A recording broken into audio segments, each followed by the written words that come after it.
Assalamualaikum warahmatullahi wabarakatuh. Perkenalkan, nama saya Muhammad Arsy Kamal Fadil. Di sini saya ditemani oleh teman saya Farah Maulida Bilqis. Di sini kami akan melakukan penyuluhan terkait erupsi obat alergi. Oke, mungkin bagi partisipan yang bisa on cam, silakan on cam, dan juga silakan untuk mendengarkan materi yang akan kami jelaskan. Untuk penjelasan pertama mungkin akan dijelaskan oleh teman saya Farah Maulida Bilqis. Silakan Farah, di share screen aja.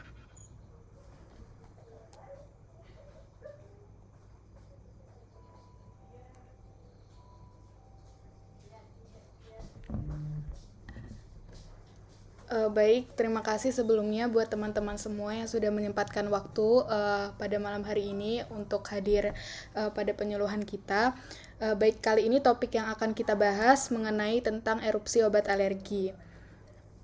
Jadi di sini Recording in progress. Baik, jadi di sini sebagai tugas Project Health Block DMS yang akan dibawakan oleh saya dan juga Fadil. Jadi yang pertama mungkin bisa lanjut, Til. Jadi apa sih erupsi obat alergi itu? Jadi erupsi obat alergi itu teman-teman, itu reaksi alergi kulit yang disebabkan akibat pemberian obat sistemik. Jadi biasanya dia itu merupakan respon abnormal atau respon yang tidak normal dari seseorang terhadap bahan obat. Nah, ini juga berkaitan dengan reaksi imunologis yang terjadi selama atau setelah pemakaian obat.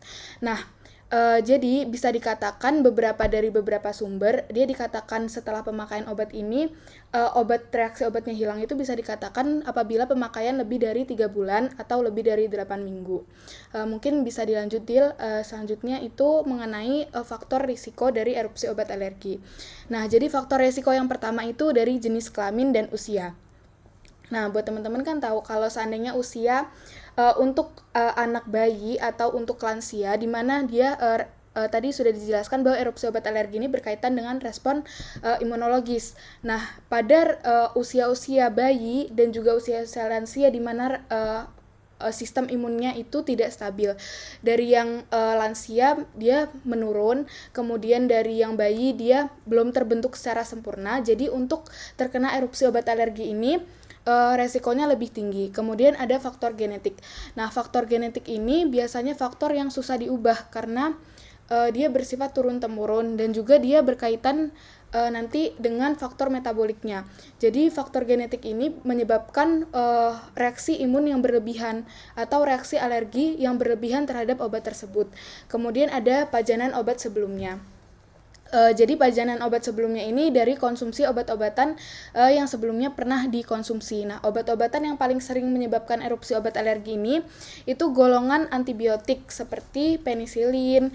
Selanjutnya ada riwayat penyakit yang dimiliki. Nah, riwayat penyakit yang dimiliki ini juga berkaitan dengan riwayat-riwayat penyakit yang berhubungan dengan erupsi obat alergi yang nanti juga akan dijelaskan di slide selanjutnya. Selanjutnya ada bentuk obat dan cara masuk obat. Jadi bentuk obat dan cara masuk obat ini bisa dari oral, kemudian bisa dari injeksi. Nah, biasanya yang dari injeksi atau suntikan itu dia untuk reaksi obat alergi obatnya itu akan lebih cepat dibandingkan dengan obat-obatan yang masuk dari mulut atau secara oral. Baik, bisa dilanjut. Nah, tadi kan erupsi obat alergi ini berkaitan dengan reaksi imunologis atau reaksi alergi atau reaksi hipersensitivitas. Nah, reaksi hipersensitivitas ini ada tipe 1, tipe 2, tipe 3, dan tipe 4. Nah, kalau tipe 1 dia itu reaksinya lebih cepat, kemudian dia berhubungan dengan mekanismenya berhubungan dengan IgE. Kalau tipe 2 ini berhubungan dengan IgG dan IgM. Nah, kalau tipe 3 ini dia imun kompleks.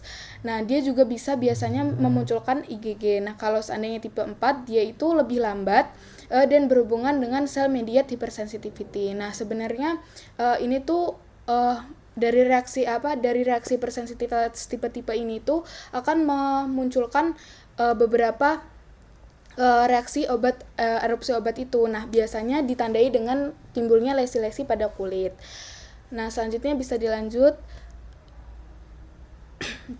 Nah, ini ada beberapa bentuk klinis erupsi obat yang akan dibahas. Yang pertama ada exanthems, kemudian ada hypersensitivity syndrome, ada urtikaria atau angioedema, kemudian ada pustular reaction, fixed drug reaction, sama Bulos drug reaction. Nah, ini beberapa gambar yang kecilnya nanti akan dibahas juga di slide selanjutnya. Baik, yang akan pertama dibahas adalah exanthems atau morbilliform atau scarlatiniform. Nah, kenapa dia dikatakan morbilliform? Jadi dia bentuk lesinya itu mirip dengan lesi campak atau morbilli. Nah, dia itu bentuk erupsi obat alergi yang paling sering dijumpai. Dia disebabkan bisa dari biasanya disebabkan dari golongan obat penisilin, kemudian dari sulfamethoxazole atau trimethoprim. Nah, masa awitannya dia biasanya muncul 1 minggu sampai 2 minggu sesudah terapi atau sesudah pemberian obat. Dia juga bisa muncul sesudah stop terapinya. Jadi setelah minum obatnya selesai, dia masih bisa muncul. Nah, jadi saat anamnesis sangat diperlukan untuk menanyakan apakah ada sebelumnya konsumsi obat-obatan golongan penisilin atau sulfamethoxazole. Nah, klinisnya dia bisa muncul berupa lesi makulopapular, jadi berupa eritema atau bercak yang tidak menimbul, kemudian ada ditambah dengan papula atau bintil padat pada lipatan inguinal atau aksila atau pada lipatan paha dan lipatan ketiak. Dan dia menyebar dalam 1-2 hari ke arah perifer atau ekstremitas. Jadi contohnya dia awalnya dari dada, kemudian menyebar ke bagian tangan, kemudian juga dia ditambah dengan pruritus atau ditambah gatal. Nah, kalau seandainya tidak ada gatal dengan ciri-ciri tersebut yang di atas, bisa didede sebagai infeksi dari virus. Baik, bisa lanjut, Til. Nah, untuk patogenesisnya sendiri, dia berhubungan dengan T-sel yang tersensitisasi. Dia itu mirip reaksinya dengan dermatitis kontak alergi. Nah, kalau yang berat ini ada kompleks exanthems atau hypersensitivity syndrome yang nanti juga dibahas. Nah, dia kalau demam ditambah ras atau gatal, itu sulit dibedakan dengan virus. Nah, kalau virus tadi kan udah dibilangin, dia juga biasanya demam, tapi biasanya dia tidak gatal. Kemudian ada hepatitis atau kerusakan hepar dan nefritis atau kerusakan dari ginjal. Kemudian jadi jika ada ruam merah atau bercak ataupun bintik, kemudian ada faktor resiko tertentu seperti sebelumnya yang mengkonsumsi obat golongan penisilin, kemudian juga disertai gatal, jadi bisa dicurigai bahwa merupakan alergi obat. Lanjut. Kemudian hypersensitivity syndrome, tadi yang ini mirip exanthem tapi yang berat. Nah, dia insidennya itu lebih dikit, di mana 1/5.000 pasien. Masa awitannya 2 minggu sampai 6 minggu setelah febris atau demam, juga bisa terjadi saat demam. Nah, klinisnya masa awalnya ada morbilliform atau tadi exanthems, itu bisa berupa purpura, terus eksema, kemudian kulit yang mengelupas, kemudian ditemukan bula. Tanda lainnya juga ada di mukosa, kemudian faringitis atau ada kelainan pada faring, kemudian ada limfadenopati, kerusakan pada limfa, dan juga hepatosplenomegali atau pembesaran pada hepar dan spleen. Selanjutnya bisa dilakukan uji lab berupa eosinofilia, kemudian LFT, limfositosis, dan nefritis. Nah, ini contohnya, jadi ada antikonvulan hypersensitivity syndrome, kemudian ada sulfonamide hypersensitivity syndrome, kemudian ada allopurinol hypersensitivity syndrome. Jadi namanya itu digolongkan dengan obat yang menyebabkan hypersensitivity syndrome-nya. Nah, contoh dari antikonsulan ini ada dilantin, kemudian ada penobarbital, kemudian ada carbamazepin. Nah, yang gambar di bawah ini contoh dari hypersensitivity syndrome yang disebabkan oleh carbamazepin. Lanjut, kemudian yang ketiga itu ada urtikaria atau angioedema. Nah, urtikaria atau angioedema ini disebabkan golongan penisilin atau beta-lactam, kemudian aspirin atau NSAID, kemudian ada angiotensin converting enzyme atau S inhibitor. Nah, jadi teman-teman, golongan penisilin ini atau golongan antibiotik yang penisilin ini emang paling banyak dan paling sering menyebabkan erupsi obat alergi. Nah, jadi untuk patogenesisnya ada yang non-imunologis dan imunologis. Untuk yang penisilin atau beta-laktam itu berkaitan dengan reaksi tipe 1 yang cepat tadi yang sebelumnya sudah dijelaskan. Kemudian untuk yang aspirin atau NSAID itu urtikaria yang non-imunologis, tapi dia dengan merubah metabolisme prostaglandin sehingga menyebabkan degranulasi dari sel mas. Nah, untuk S inhibitor itu ada angioedema atau Queen's edema. Bisa dilanjut. Nah, ini untuk gambarnya ya teman-teman. Jadi kalau urtikaria itu biasanya lesinya itu timbul cuman di bagian kulit, nggak sampai mata atau bibir. Tapi kalau seandainya dia sampai mata atau bibir seperti gambar di sini yang matanya kelihatan bengkak, itu masuk ke angioedema. Bisa lanjut. Kemudian ada erupsi pustular atau nama lainnya tuh akut generalis exanthematous pustulosis atau AGEP atau PEGA. Nah, dia disebabkan oleh alergi obat, kemudian bisa disebabkan juga dermatitis kontak, infeksi akut enterovirus, sama hipersensitivitas merkuri. Jadi banyak penyebab dari erupsi pustular ini. Nah, masa awitannya itu bisa kurang lebih 5 hari sesudah terapi atau peminuman obat. Nah, klinis bisa munculnya scarlet uniform erythema yang lama-kelamaan dia menyebar, kemudian timbul pustulasi yang diameternya itu kurang dari 5 mm. Kemudian jika dicek Nikolsky sign-nya itu dapat positif, kemudian ada desquamasi atau bersisik, dan juga dia febris atau muncul demam juga. Nah, untuk uji labnya itu bisa neutrofilia dan eosinofilia. Mungkin bisa dilihat gambarnya, Dil. Nah, ini untuk PEGA. Jadi gambarnya nggak terlalu jelas ya teman-teman, tapi kalau kita lihat di sini, dia itu bisa awalnya itu timbul kemerahan, terus lama-lama kemerahannya akan menyebar dan muncul seperti benjolan yang berisi nanah yang diameternya itu kurang dari 5 mm.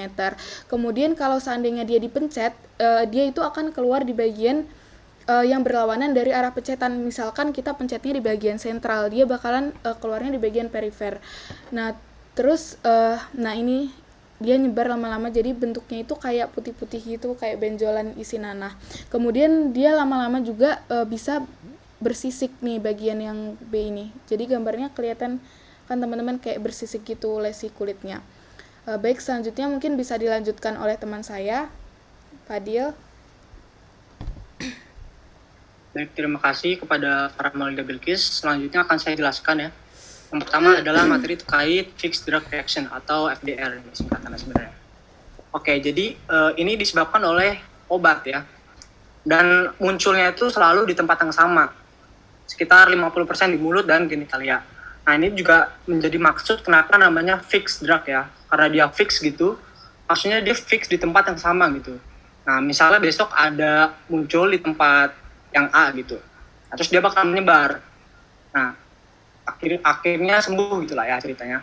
Nah, ketika dia muncul lagi, dia bakal muncul di tempat yang sama. Oleh karena itu dia namanya itu fix. Untuk etiologi atau penyebabnya, dia bisa disebabkan oleh NSAID. NSAID ini tadi disebabkan contohnya karena ibuprofen. Terus ada mefenamic acid, dia juga masuk bagian dari NSAID. Lalu ada sulfonamid, trimetoprim, barbiturat, terus tetracycline dan juga lain-lain ya, tergantung dari apa yang diminum pasiennya itu sendiri. Lalu untuk klinisnya sendiri nanti bakal ada bercak merah ya. Terus bakal dilanjut menjadi iris atau target lesion. Maksudnya target lesion itu gimana? Jadi ibaratnya kayak target panah dari Robin Hood, di mana tengahnya ini hitam, terus nanti pada lapisan keduanya dia bakal sedikit berbeda warna gitu, sedikit agak putih atau normal, terus nanti lanjut ke kulit yang normal. Makanya namanya target lesion karena ada perubahan warna gitu. Di sini ada 3 warna kalau yang di sini. Terus kemudian bakal berubah juga menjadi blister atau lepuh, kemudian menjadi erosi. Maksudnya erosi itu misalnya kulitnya tuh kita pegang, nanti kulitnya tuh bakal ngelupas dan bahkan bisa ke daging gitu, kayak perih gitu jadinya. Terus selanjutnya bisa berlanjut ke prolong atau permanen HPI atau hiperpigmentasi pasca inflamasi. Ya, selanjutnya ada bullous drug reaction. Ada 2 jenis. Yang pertama erythema multiforme, yang kedua ada Stevens-Johnson syndrome. Atau ada juga yang toxic epidermal necrolysis. Ini TEN ya disingkat. Nah, yang SJS sama TEN ini dia bedanya area penyebarannya aja. Jadi ketika SJS itu 10% lokasi penyebarannya, kalau si TEN ini bisa nyampe 30%. Kalau yang erythema multiform dia kurang dari 10%. Dia sedikit lebih ringan daripada mereka berdua. Oke, yang pertama tentang erythema multiform dulu. Dia sifatnya self-limited disease alias nanti bisa sembuh sendiri. Gejalanya juga dia ringan seperti exanthem gitu. Terus dia bisa berulang penyakitnya. Dan penyebabnya itu bisa disebabkan oleh virus herpes simplex. Bisa 1, bisa kedua. Nah, ketika herpes simplexnya ini berubah menjadi erythema multiform, bukan berubah sih, maksudnya menjadi erythema multiform, maka dia disebut herpes simplex associated erythema multiform atau HM disingkatnya. Atau dia juga punya nama lain erythema multiform minor. Sebenarnya ada juga yang kayak major gitu, nanti bakal dijelasin di slide selanjutnya. Untuk patogenesisnya sendiri ini karena T limfosit yang tersensitisasi gitu. Ini udah dijelasin juga di slide awal, ini berkaitan sama hipersensitivitas tipe 4. Oke, lanjut. Di sini klinisnya ada prodromal. Prodromal itu nanti bisa muncul, bisa enggak juga. Kalaupun muncul dia bakal ringan gitu. Contohnya kayak gak enak badan gitu ya, kalau kita nyebutnya meriang. Terus ada juga nyeri otot, nyeri kepala gitu, pegel-pegel. Nah, terus untuk lesi kulitnya sendiri ada makula eritema berbatas tegas. Maksudnya kayak gini nih, terus dia batasnya tuh tegas gitu, kayak ada lingkaran. Nah, di sini gambarannya tuh iris lesion. Oke, jadi tengahnya tuh hitam, nanti pinggirannya sedikit berubah warna, terus akhirnya pinggirannya itu kan kayak warna kulit normal gitu, alias jadi ada 3 warna. Oke, lanjut sampai sini tadi. Nanti makula eritema batas jelasnya itu bakal meninggi, terus akhirnya menjadi papul. Papul itu sedikit menjadi tonjolan gitu ya, dan dia berubah jadi papul itu sekitar 24 hingga 48 jam, 2 hingga 4 hari. Kemudian ada perubahan menjadi flattening erythematous sentral, kemudian bisa juga menjadi purpurik atau hemoragi gitu, pendarahan di dalam. Oke, lanjut. Di sini ada pembagiannya. EM itu erythema multiform ya. Jadi EM itu disebabkan oleh herpes simplex yang tadi dijelasin. Nah, itu disebut EM minor atau HM. Nah, kalau yang tadi SJS atau TEN, dia disebabkan oleh obat ya, jadi beda penyebabnya. Nah, kalau yang disebabkan oleh obat ini, dia masuk ke EM yang major, erythema multiform major. Selanjutnya ada juga jenis erythema multiform lain, seperti EM minor, ada juga EM yang ada kaitan sama mukosa. Oke, ini tabel menjelaskan sedikit tentang perbedaan SJS sama TEN digabung sama EM ya. Untuk yang EM ini dia disebabkan oleh herpes simplex kayak yang tadi. Terus SJS sama TEN ini dia hampir kebanyakan disebabkan oleh obat. Dan dia disertai nyeri. Sedangkan kalau yang erythema multiform dia sedikit lebih ringan gitu kalaupun ada. Dan bisa juga nggak ada.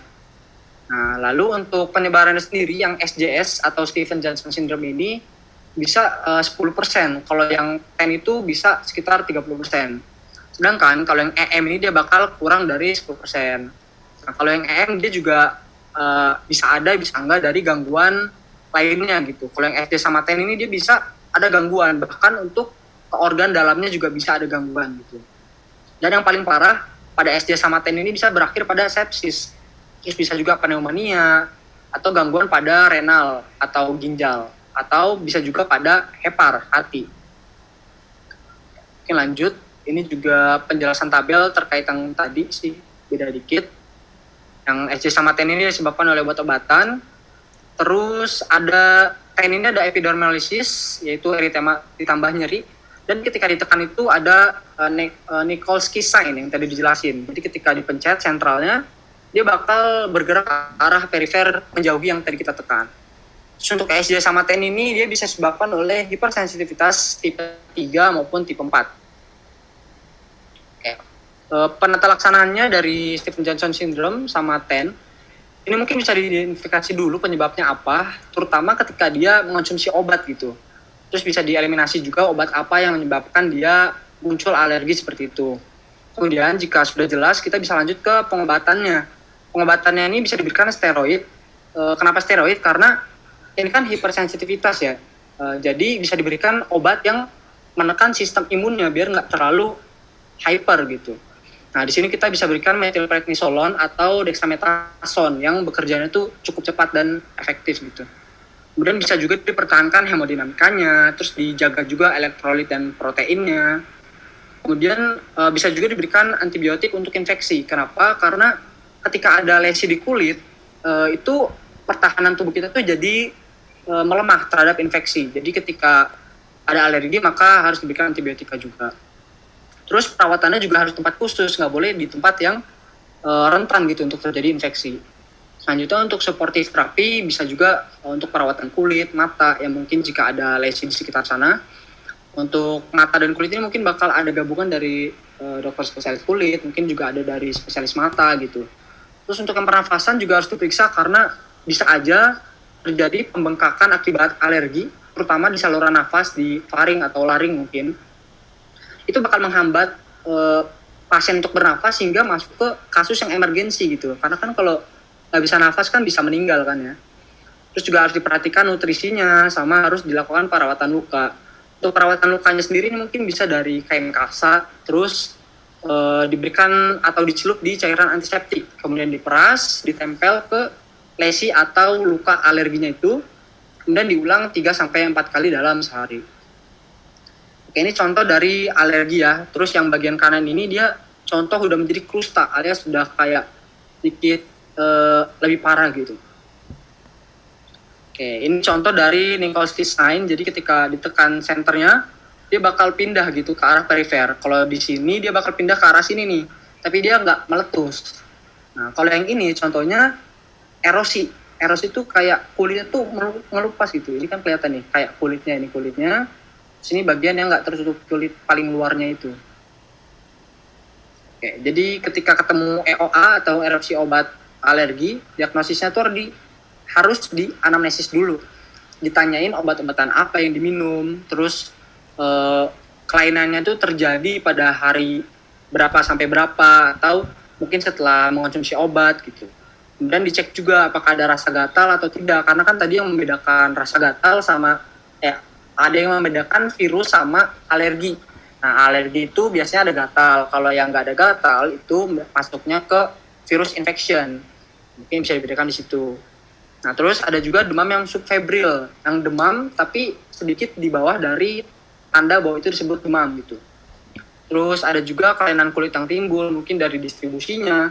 Biasanya yang tadi kita jelasin itu dari sentral ke perifer biasanya, dari dada ke arah tangan atau kaki gitu.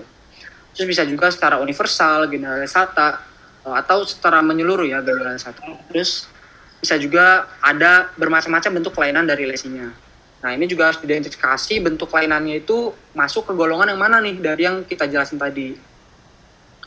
Untuk tata laksananya ada 2. Yang pertama, karena dia disebabkan oleh obat biasanya, jadi stop dulu obatnya, jangan sampai dikonsumsi lagi. Terus harus diperbaiki juga cairan sama elektrolitnya, jangan sampai dia kayak kurang cairan gitu.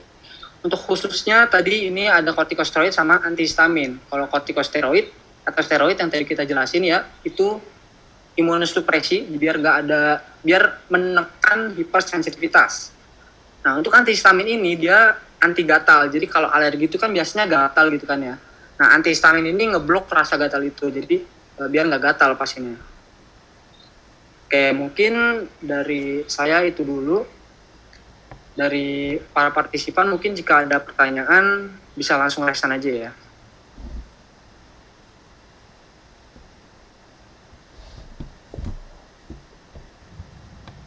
Oke, mungkin aku hitung aja ya sampai hitungan ketiga. Jika tidak ada yang bertanya maka kita bisa tutup. 1, 2, 3. Oke, terima kasih kepada semua partisipan udah mendengarkan materi kami berdua dari awal.